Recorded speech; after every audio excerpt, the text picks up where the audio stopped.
Hi.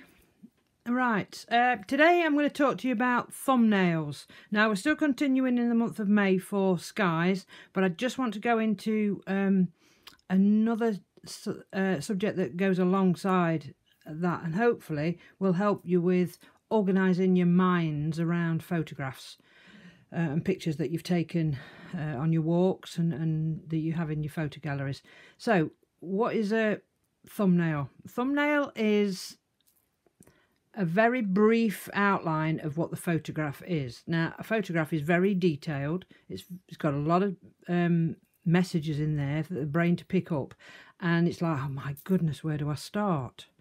So, what I like to do, and to me, it helps me to simplify everything so that I can concentrate on the shapes and concentrate on where I want the detail to be in my final picture.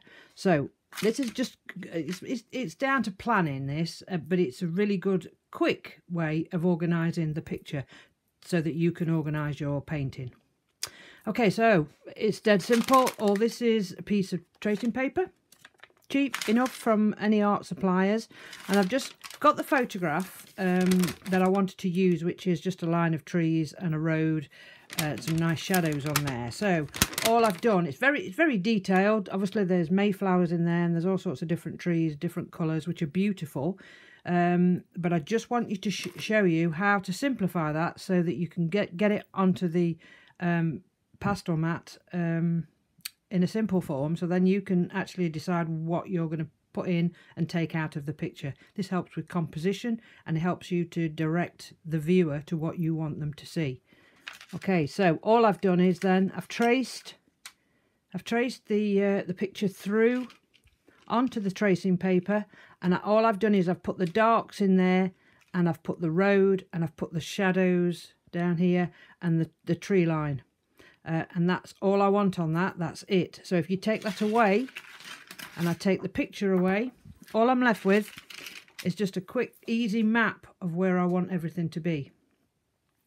So the next thing to do with that is, and I don't trace it just because I'm using tracing paper. I just use tracing paper so I can see the picture behind, but I don't trace that onto the pastel mat. However, what I do is I use that as a rough guide as to where I want everything. So if I just go onto that pastel mat then, and I just mark out where I want the tree line, it's like this, right the way down, and you've got lines going away from you, and then you've got this lovely shadow here, and then I've got some of the areas of darks that are in that tree line, and that really, when I block that in,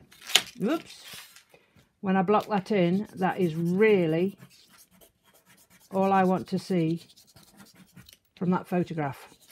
I then can later use the photograph for more references. Obviously there's trees on there that I really like, and just make sure that you keep the darks that you put on there.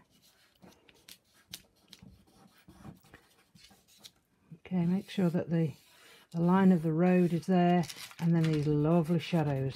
I'm not going to worry too much about the trees up there. I know they're there on that picture, but because I haven't done them and I don't want them in, I don't put them on a thumbnail.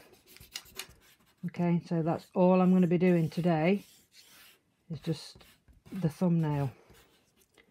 Right, that is then on the pastel mat, ready for me to do the pastel painting on top. As you can see, I've more or less done a lot of the underpainting, the darks of the darks. I need to reinforce that, and then after that what I'll be doing is just using the photograph that we've got there just to as a point of reference. Okay, so I hope that's been useful. Try on different things that you've got. You can make a really poor photograph into a really good painting by doing this method. It's an excellent way of just sorting out the messy photograph that's very confusing to the eye, where do I start sort of syndrome, into something that you can actually recognise, and you can guide the viewer into what you want them to see. Okay, so I hope you found that interesting, and I shall see you a bit later on for some more skies. Thank you.